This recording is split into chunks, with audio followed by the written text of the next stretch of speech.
கரத்தனாய் ஆனை முகத்தனாய் இந்தின் இளம்பெறி போலும் எயிற்றனாய் நந்தி மகனாய் ஞானக் கொழுந்தாய் விளங்குகின்ற விகடச்சக்கர விநாயகனுடைய மெய்ப்பதம் போற்றி மாலோன் மருகனாக மன்றாடி மைந்தனாக வானவர்க்கும் மேலான தேவனாக மெய்ஞான தெய்வமாக விளங்குகின்ற கந்த கடம்பனை கார்மையில் வாகனனை விளங்குவள்ளி காந்தனை கைதொழுது ஒருமானை கரத்திலே வைத்து ஒருமானை சிரத்திலே வைத்து உலகெழும் தருமானை பாகத்திலே வைத்து அருள் செய்யும் பெருமானை பவளனிடும் சைலம் போல் வரும் யானைமுகப் பெருமானை தருவானை பொறியானை மகிழ ஏறும் பெருமானாக அருணகிரி பெருமானாக விளங்குகின்ற உண்ணாமலை உடனாகிய அண்ணாமலையார் திருவடிகளை சிந்தையிலே பதித்துக் கொண்டு துணையாக தொழும் தெய்வமாக பெற்ற தாயாக சுதிகளின் பனையாக கொழுந்தாக பதிகொண்ட வேறாக எல்லாமாக விளங்குகின்ற அன்னையருடைய திருப்பாத கமலங்களை சிந்தையிலே பதித்துக் கொண்டு குன்றம் ஏந்தி குளிர்மழை காத்தவனாக அன்றைக்கு ஆலம் வளர்ந்த பிரானாக பரனாக விளங்குகின்ற திருவேங்கடமுடையான் சீரடிகளை பணிந்து போற்றி வணக்கத்திற்கும் பாராட்டுதலுக்கும் உரிய இலக்கியத்திலே மட்டுமல்லாமல் சரித்திரத்திலே சங்ககாலத்திலே வள்ளன்மையிலே அத்தனையிலும் இடம்பெற்ற இந்த தர்மபுரியிலே அற்புதமாக கம்பன் விழாவை மிகச்சிறப்பாக நடத்தி கொண்டிருக்கின்ற விழா தலைவர் அவர்களுக்கும் செயலாளர் அவர்களுக்கும் பொருளாளர் அவர்களுக்கும் இன்னும் துணையாக இருக்கின்ற அத்தனை நிர்வாக உறுப்பினர்களுக்கும் இந்த நிகழ்ச்சி நடைபெற உதவி செய்கின்ற நல்ல மனம் படைத்த சான்றோர்களுக்கும் இங்கே வருகை புரிந்திருக்கின்ற பெரியோர்களுக்கும் தாய்க்குலத்துக்கும் தம்பி தங்கைகளுக்கும் காலத்தையே கையிலே பிடித்து நிறுத்துகின்ற ஒளிப்பதிவாளர்களுக்கும் ஒலிப்பதிவாளர்களுக்கும் என்னுடைய பணிவான வணக்கங்களை முதலிலே சமர்ப்பித்துக் கொள்கிறேன். நான் பேச ஆரம்பித்து இது 52வது ஆண்டு. உலகம் முழுக்க இருக்கின்ற அத்தனை கம்பன் கழகங்களிலேயும் பேசிவிட்டு வந்து விட்டேன். ஆனால் தர்மபுரிக்கு வருவதற்கு இத்தனை காலமாகி இருக்கிறது. ஆனாலும் இப்பொழுதாவது என் காலம் முடிவதற்குள்ளாக தர்மபுரியிலே பேசிவிட்டேனே என்ற ஒரு சந்தோஷம் எனக்கு நிறைவே இருக்கிறது. பக்கத்திலே நெசவாளர் கூட்டுறவு சங்கத்திலே பேச ஆரம்பித்த காலத்திலே எத்தனையோ பட்டிமன்றங்கள், மறுநாள் எனக்கு MA சரித்திர பரீட்சை. ஆனால் முதல் நாள் இங்கே நமசிவாய அண்ணா தலைமையிலே நானும் காந்திமதியும் கும்பகர்ணன் குற்றவாளி என்ற வழக்காடு மன்றம். விடிந்தால் பரீட்சை. மேடையில் எழுந்து பேசும்போது கும்பகர்ணன் உட்கார்ந்த உடனே கையிலே சரித்திர புஸ்தகம். அப்படி படித்துவிட்டு போய் பரீட்சை எழுதியவள் நான். அதிலேயும் ஒரு எழுத்து என்பது யாரோ ஒருவர் நமக்காக செய்கின்ற தவம். பார்க்கடலை கடைந்த மாதிரி சிந்தனைகளை கடைந்து அற்புதமான சொல்லோவியத்தை படைப்பது என்பது அமுதம் எடுக்கிற மாதிரி. அந்த எடுத்த அமுதத்தை சிந்தாமல் சிதறாமல் கெடுக்காமல் எல்லோருக்கும் கொண்டு போய் சேர்ப்பது என்பது பேச்சு. அப்படி கொடுப்பதற்கு நல்ல ஒரு சூழ்நிலையை அமைத்துக் கொடுப்பது விழாக்கள். கொடுக்கின்ற அமுதத்தை சிந்தாமல் சிதறாமல் வாங்கி உட்கொண்டு அந்த கருத்துக்களை சிந்தையிலே பதித்துக் கொள்கின்றவர்கள் சபையோர்கள். இந்த 4ம் எங்கே சரியாக இருக்கிறதோ அங்கதான் ஒரு விழா சிறப்பாக அமையும். ஆனால் இங்கே எல்லாமே சரியாக இருக்கிறது. அழைப்புதழை பார்க்கிற போதே தெரிகிறது எந்த அழகாக நீங்கள் விழாக்களை இத்தனை நாட்களாக நடத்தி கொண்டிருக்கிறீர்கள். ஒரு நாற்காலி கூட காலி இல்லாமல் நிறைந்திருக்கிறதை பார்க்கிற போது மனசுக்கு ஒரு மகிழ்ச்சி. ஏனென்றால் கம்பன் காப்பியம் என்பது கல்வியில் சிறந்தவன் கம்பன். சேரன் தம்பி சிலம்பை இசைத்ததும் தெய்வ வள்ளுவன் வான்வரை செய்ததும் கம்பன் என்றொரு மானுடன் தோன்றி கற்பனை கெட்டாத அற்புதம் தன்னை குறிகளால் காட்டிட முயலும் முயற்சியை கண்டுந்தான். நான் தமிழச்சாதியை அமரச்சாதி என்று சொன்னவன் ஏடுகளை மயங்க வைத்த வித்தார பாட்டுக்காரனாக, மேடைகளையே ஆட வைத்த எழுத்தாணி நாட்டியத்தானாக, தலைப்பாக கட்டிய புலவர்கள் மத்தியிலே தலைமை தாதந்த நக்கீரனாக, விந்தியத்துக்கும் அப்பாலும் விரிந்து பறந்த குயிலாக, தான் படைத்த பாஞ்சாலி கௌரவரை மட்டுமல்லாமல் பாண்டவரையே அலைக்கழிக்க வைத்தவனாகிய அற்புதமான முண்டாசு கவிஞன் பாரதியினுடைய வாக்கிலே வந்தது கல்வியில் பெரியவன் கம்பன். கம்பன் பிறந்த தமிழ்நாடு, அதனாலே கல்வி சிறந்த தமிழ்நாடு. பல்விதமாகிற சாஸ்திரத்தின் மனம் பாரெங்கும் வீசும் தமிழ்நாடு. யாமறிந்த புலவரிலே கம்பனை போல் வள்ளுவன் போல் இளங்கோவை போல் பூமிதனில் யாங்கடமே கண்டதில்லை, உண்மை வெறும் புகழ்ச்சி இல்லை. அப்படிப்பட்ட மிகச்சிறந்த ஒரு காவிய கர்த்தா கவி சக்கரவர்த்தி கம்பர்.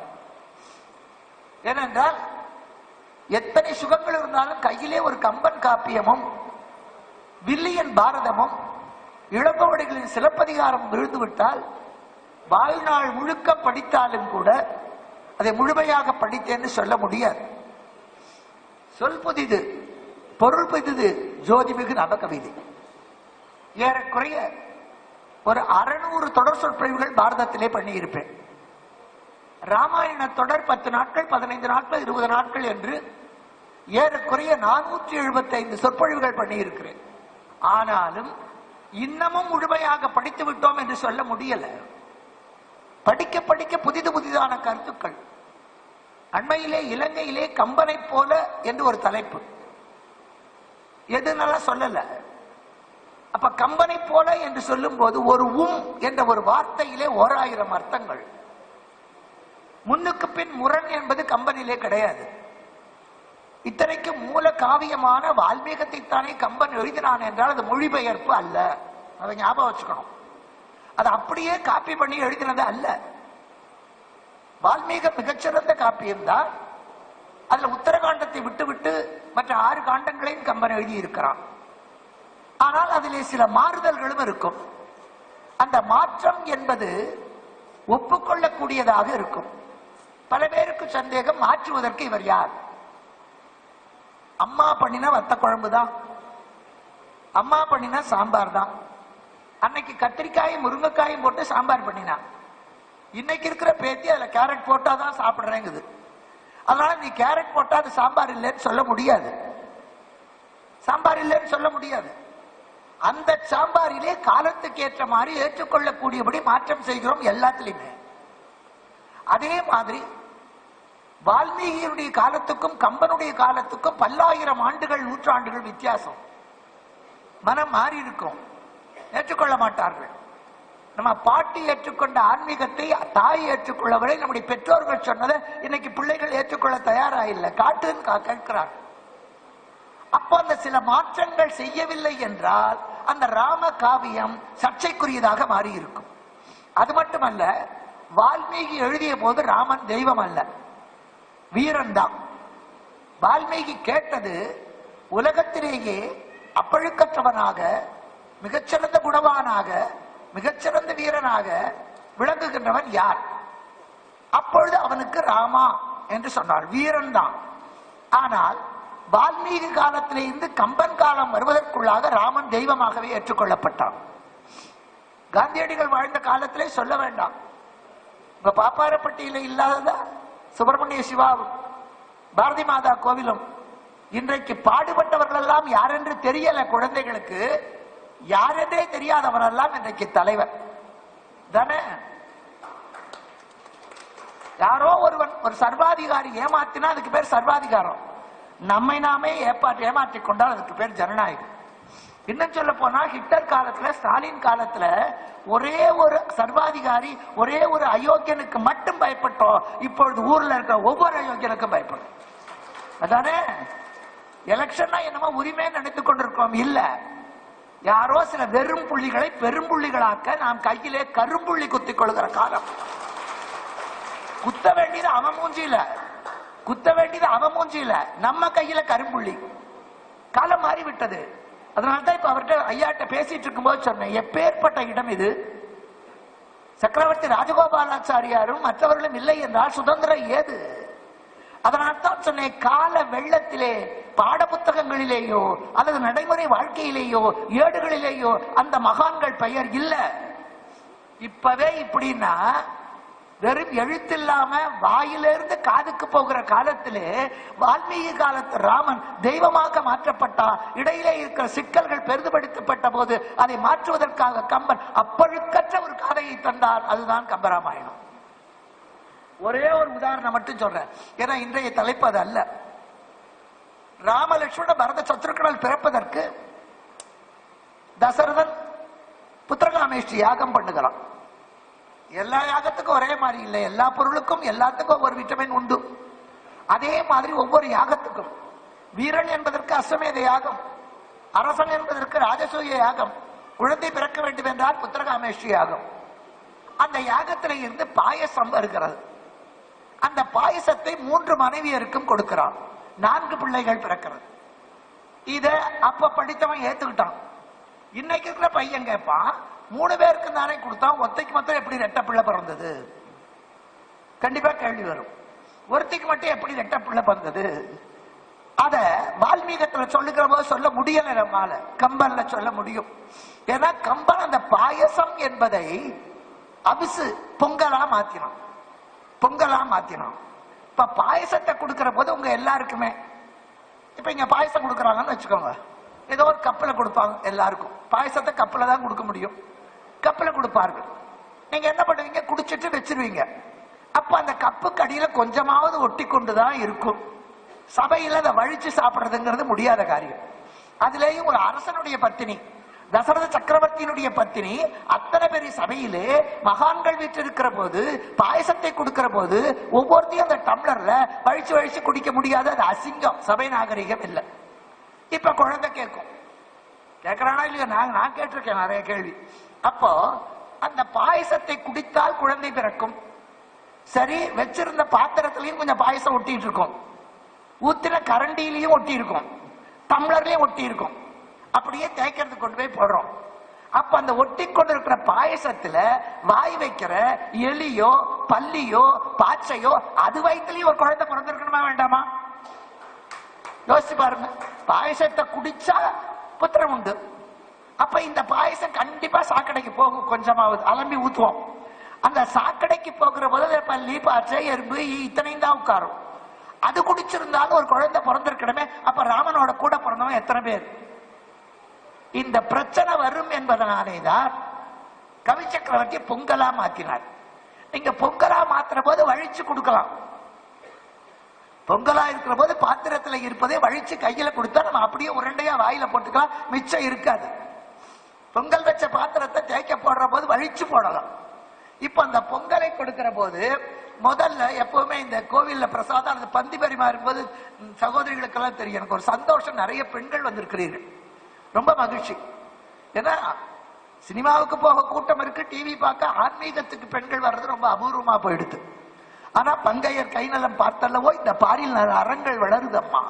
எந்த வீட்டுல ஒரு தாய்க்கு ஆன்மீக உணர்வும் அறிவும் இருக்கிறதோ அவள் வயிற்றுல நல்ல குழந்தைதான் பிறக்கும். எவ கோழியையும் ஆட்டையும் பிரியாணி பண்ண மட்டும் கத்துக்கொண்டு அதை செஞ்சு கொடுக்கிறாளோ அவ வயிறு சுடுகாடு, அதுல பேயும் பிசாசம் தான் வரும் கண்டிப்பா. ஏன்னா பணத்தை புதைக்கிற இடம் சுடுகாடு. அப்ப ஆடு கோழி செத்தாலும் அதுவும் பணம் தான், மனுஷன் செத்தா மட்டும்தான் பணமா? அந்த பணத்தை வயிற்றுக்குள்ள போட்டா அது சுடுகாடு. ஆண்கள் சாப்பிட்டாலும் பெண்கள் சாப்பிடுவார்களே, ஆனா அதுல இருந்து பிறக்கிற குழந்தைகள் சகலவிதமான தீய குணங்களுக்கும் ஆளாகும். வாஸ்தவம். இப்ப அதனால எடுத்து கொடுக்கிறார். கொடுக்கிற போது முதல்ல நீங்க பந்தியில பரிமாறும் போது ஒரு 1/2 கிலோ முட்டைக்கோஸ் பொரியல் பண்ணிருக்கீங்க. முதல்ல வச்சுக்கிட்டே வரும்போது நிறைய கை நிறைய அள்ளி வைப்போம். இந்த கோயில்ல சுண்டல் கொடுக்கிற போது பாக்கலாம், முதல்ல அள்ளி கொடுப்பான், கடைசி ஆக கிள்ளி கொடுப்பான். அதானே வழக்கம். முதல்ல போடும்போது கெட்டி தயிரா வரும், பத்தலைன்னா கொஞ்சம் தண்ணி ஊத்தி எல்லாருக்கும் போடும் சொல்வோம். அதே மாதிரி இங்கேயும் முதல்ல உருட்டி கொடுத்தான், பெரிய உருண்டையா கோசல கையில வந்தது. அதனால தெய்வாம்சத்திலே 90% உள்ள ராமன் அவளுக்கு உருவானா. அதே கையால எடுத்து உருட்டி அடுத்தவளான கைகை கையில கொடுத்தான். இந்த பழமொழிகள் திட்டெல்லாம் இருக்கு ஓரளவுக்கு. இப்ப 60 வயசு ஆனவங்களுக்கு தெரியும், எங்க அம்மாக்கள் பாட்டிகள் எல்லாம் திட்டினதிலே கூட இதிகாசம் இருந்தது. அவர்கள் சொன்ன பழமொழியில கூட இலக்கியங்கள் இருந்தது. இன்னைக்கு எல்லாம் போயாச்சு, தமிழ்ல கூட திட்டுறது இல்லையே. அப்ப சொல்லுவாங்க, தொட்ட கையில கூட தொடல. இது ஒரு பழமொழி. அதிர்ஷ்டம் என்ன, தொட்ட கையில கூட தொடல. ஏன்னா நீங்க சர்க்கரையை தொட்டுட்டு அந்த கையால ஒரு பாகக்காயை தொட்டா கூட இந்த சர்க்கரை இனிப்பு அதுல ஒட்டிக்கும். சுண்டைக்காயை சாப்பிட்டுட்டு அந்த கையால நீங்க மாம்பழத்தை தொட்டாலும் கசக்கும். தொட்ட கையால தொடுவது. இப்ப முதல்ல உருட்டி கொடுத்துட்டான், அதே கையால உருட்டி கைகைக்கு கொடுத்தான்.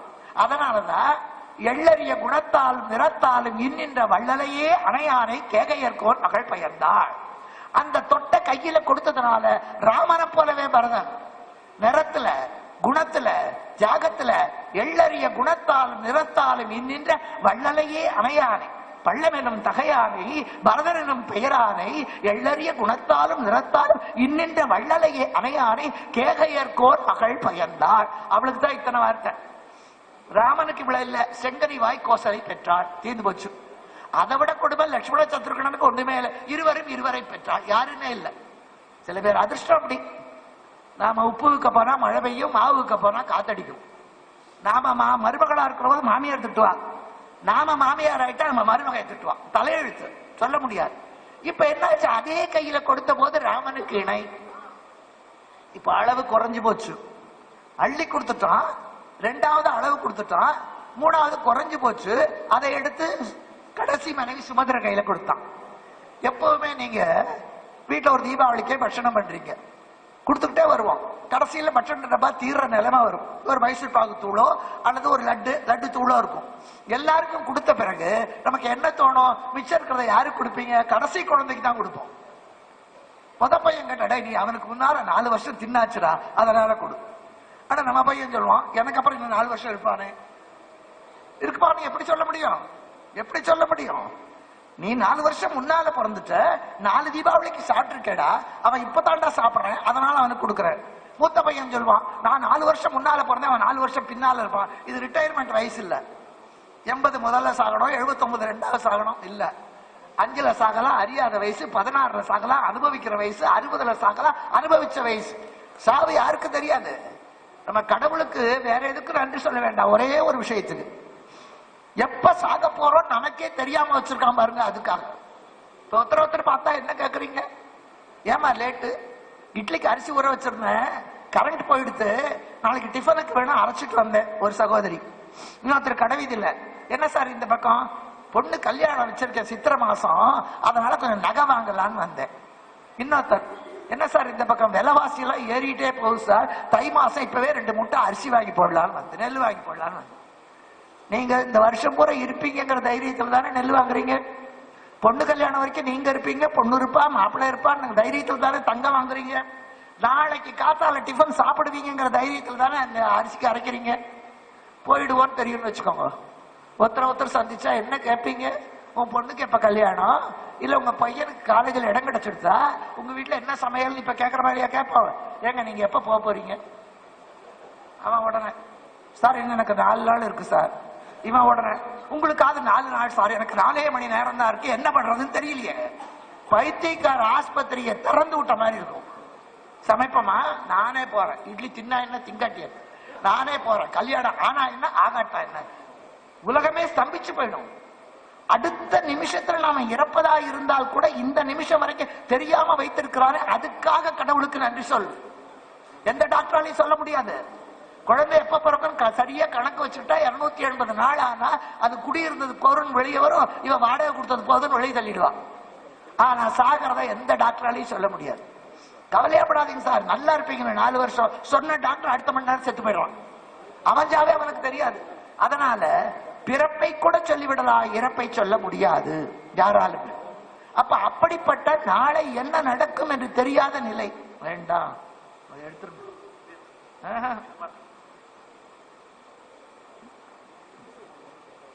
அதனாலே அப்ப கொடுக்கிற பொழுது ஒரு தடவை கொடுத்துட்டான், மறுபடியும் இன்னொரு தடவை இருக்கிறதையும் வழித்து கொடுத்தான். 2 பிள்ளையா பிறந்தது.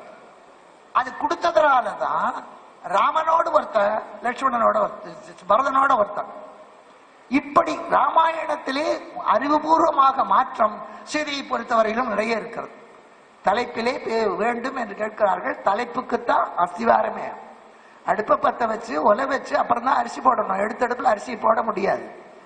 அதனாலே இங்கே இந்த மாற்றங்கள் என்பது ராமாயணத்திலே வால்மீகத்தை சொல்லுகிற போது சீதாச சரிதம் மகது. ராமாயணம் என்பது போலவே சீதாயனம்னு ஒரு பேர் உண்டு. அயனம் என்றால் வரலாறு. ராமனுடைய வரலாறு என்பதோடு சீதையினுடைய வரலாறு. இன்னும் சொல்ல போனா ராமனுடைய வரலாற்றை காட்டிலும் சீதையினுடைய வரலாறு அதிகம். சீதையால் தான் ராமன் வெளிப்படுகிறான். நல்லா புரிஞ்சுக்கணும். இந்த தலைப்புக்காக அல்ல. அத தமிழ்ல சொல்லுகிற போது சிறையிருந்தால் ஏற்றம் கூறுவது. ராமனே இல்லாத ஒரு காண்டம் உண்டு, அது முழுக்க முழுக்க சீதை தான். சுந்தரகாண்டத்துல ராமனே இல்ல, முழுக்க முழுக்க சீதை தான். மற்ற எந்த காண்டத்திலையும் சீதை இல்லாம ராமனை பற்றி ஒரு வரி கூட எழுத முடியாது. முதலிலே நாம் சீதையை பார்க்கிறோம். ஐம்புலன்களும் உண்டு. கண்டு கேட்டு உண்டு உயிர்த்து உற்று பார்த்து கேட்டு முகர்ந்து சுவைத்து ஸ்பரிசித்து, இந்த 5 புலன்களுக்கும் இன்பம் தரக்கூடிய பொருள் உலகத்துல கிடையாது. சிலது வாய்க்கு ருசியா இருக்கும், சிலது காதுக்கு இனிமையா இருக்கும், சிலது கண்ணுக்கு நல்லா இருக்கும், சிலது கண்ணுக்கும் காதுக்கும், சிலது காதுக்கு 2க்கோ 3க்கோ அவ்வளவுதான். 5 புலன்களுக்கு இன்பம் தரக்கூடியது ஒண்ணுமே இல்லை. ஆனால் வள்ளுவர் சொல்லுவார், கண்டு கேட்டு உண்டு உயிர்த்து உற்றறியும் 5 இன்பமும் ஒன்றடியின் கண்ணே உள. ஒரு பெண்ணுகிட்ட தான் இந்த 5க்கும் சுவை தரக்கூடிய இன்பம் இருக்கிறது.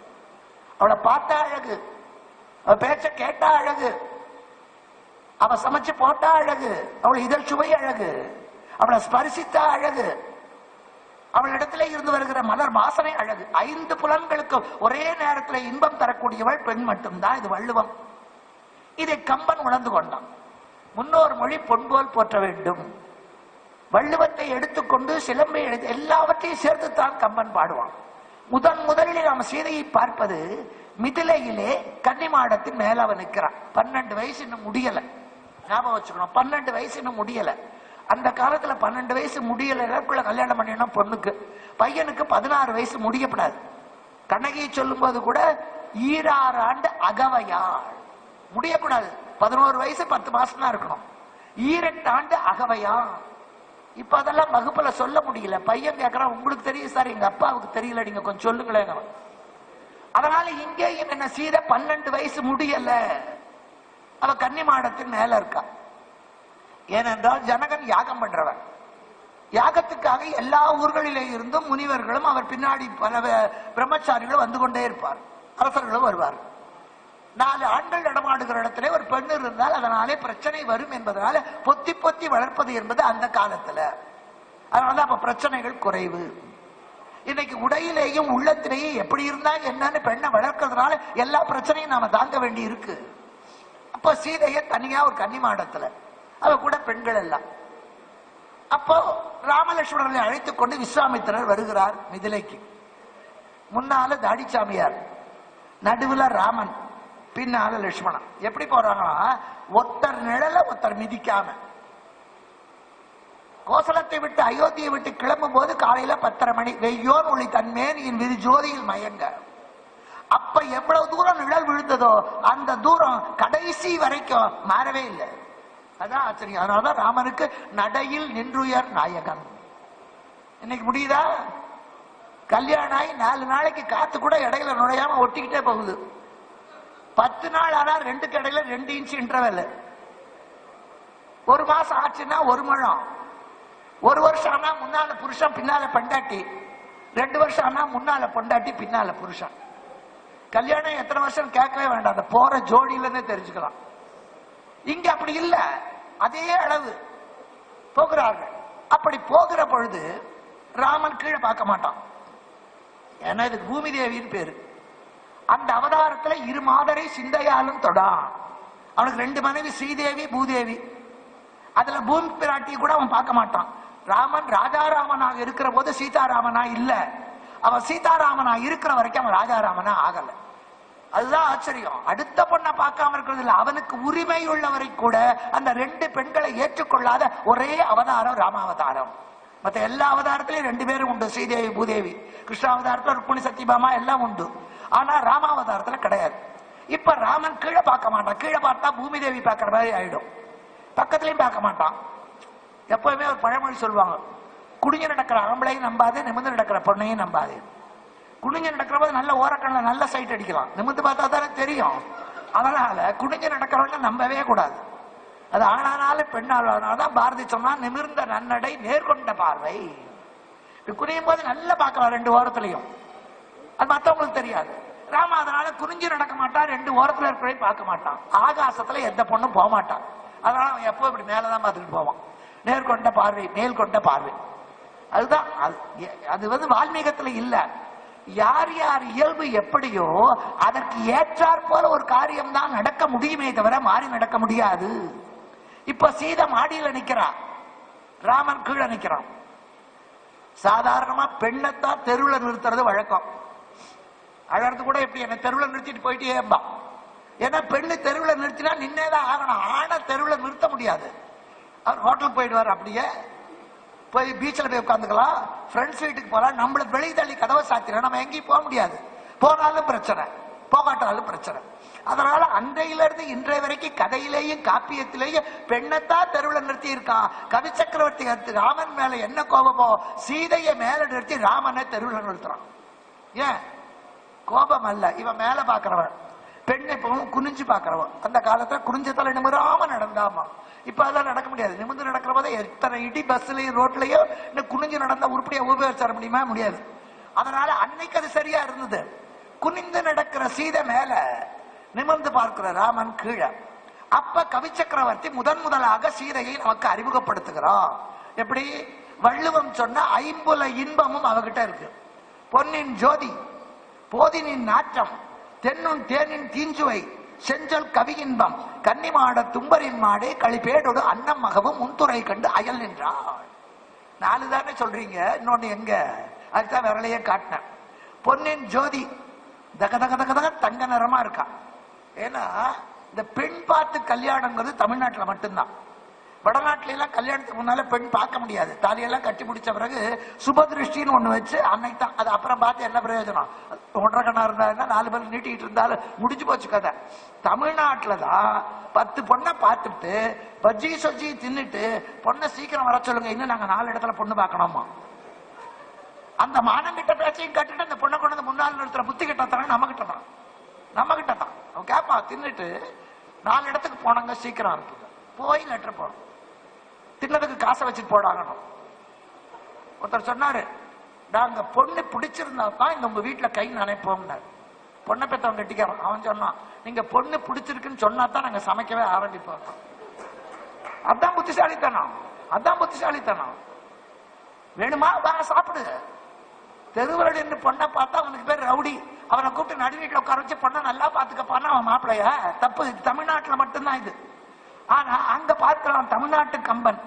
அவனுக்கு ஒரு ஆசை, ஆனா சீதை பிறந்து 12 வருஷம் ஆயிடுத்து, அவர் ராமனை பார்த்து எத்தனை ராமன் பிறந்து 16 வயசு ஆகுது, இத்தனை நாளா 2 பேரும் பிரிஞ்சிருந்தாங்க, கொஞ்சம் பாத்துக்கிட்டுமே. அப்போ பெண் பார்க்கறதா இருந்த பார்க்கறதுன்னு ஒண்ணு வைக்கணும். பார்த்தா என்னத்தை பார்ப்பீங்க? நிறத்தை தான் பார்ப்பீங்க, அழகத்தான் பார்ப்பீங்க, கண்ணுமுக்கு சரியா இருக்கான்னு பார்ப்பீங்க. அதை தெரிந்து கொண்ட கம்மன் பார்க்கிறான், பொன்னின் ஜோதி தங்க நிறம். ஆணு கருத்தா 1000 பொண்ணு, பொண்ணு கருத்தா கல்யாணமே இல்லை. அப்போ சீதை தங்க நிறம் கண்ணுக்கு, பொன்னின் ஜோதி, போதினின் நாற்றம், நல்ல கற்புடைய பெண்கள் மேல நல்ல மனம் வீசும். அதனாலதான் நக்கீரனுடைய பிரச்சனையே வந்தது. அப்போ 2வது சீதையினுடைய உடலில் இருந்து ஒரு தெய்வீக மனம் மூக்குக்கு. 3வது போதின் தென்னும் தேனின் தீஞ்சுவை. அவ அங்க பேசுறா தோழிக்கிட்ட, அந்த வார்த்தை காதல விழுகிறது, காதல தேன் பாய்ந்த மாதிரி. 4வது செஞ்சொல் கவி இன்பம். அவ பேச்சு இனிமே, அந்த பேச்சு காதல விழுந்ததுனால காதுக்கு இனிமே, அவள் அணிந்திருக்கின்ற மலர்களிலே இருந்து வீசுகின்ற சுகந்தம் மூக்குக்கு இனிமே, அவ பேரழகு கண்ணுக்கு இனிமே, உடம்புக்கு இனிமே. சொல்லல, 50 இன்பம் வரணும் இல்லையா? கண்டு கேட்டு முகர்ந்து சுவைத்து தொட்டு 4 பாடுறார். தொட்டா எப்படி இருக்குன்னு சொல்லலாம். அது புருஷனுக்கு மட்டும்தான் தெரியணுமே தவிர அடுத்தவன் ரெக்கமெண்ட் பண்ண முடியாது. பொண்ணு மகாலட்சுமி மாதிரி இருக்காடா சொல்லலாம். இந்த பொண்ணு பாடினா இன்னைக்கெல்லாம் கேட்கலாம்டா சொல்லலாம். இந்த பொண்ணு வந்து நிக்கிற போதே ஒரு நல்ல தெய்வீக மனண்டா சொல்லலாம். அந்த பொண்ணை தொட்டா நல்லா இருக்குடான்னு எவனும் சொல்ல முடியாது. சொன்னா அது அர்த்தமே அனர்த்தமாயிடும். அது தெரிந்தவன் கவி சக்கரவர்த்தி, அதை பாடல. அது ராமா நீயா தெரிஞ்சுக்கணுமே தவிர நான் பாட முடியாது. சீதையினுடைய கற்பை பற்றி பேசுவதற்கு முன்னாலேயே அந்த பெண்ணினுடைய பெருமையை எப்படி சொல்ல வந்தாரோ அப்ப கூட ஜாக்கிரதையா தொட்டால் எப்படி இருக்கும்னு சொல்லாம 4 புலன்கள் இன்பத்தை பற்றி மட்டும் அதை யார் வேணா சொல்லலாம். அதை கம்பன் பாடுகிறான். அதான் சீதையினுடைய பெருமையை பாட முடியல கம்பனால. அதான் வேணும். சில பெண்களை பார்த்தா கையெடுத்து கும்பிடலான்னு வரும், சில பேரை பார்த்தா கல் எடுத்து அடிக்கலான்னு வரும். அது அந்த பெண்ணுகிட்டே அந்த பாதி தப்பு இருக்கு.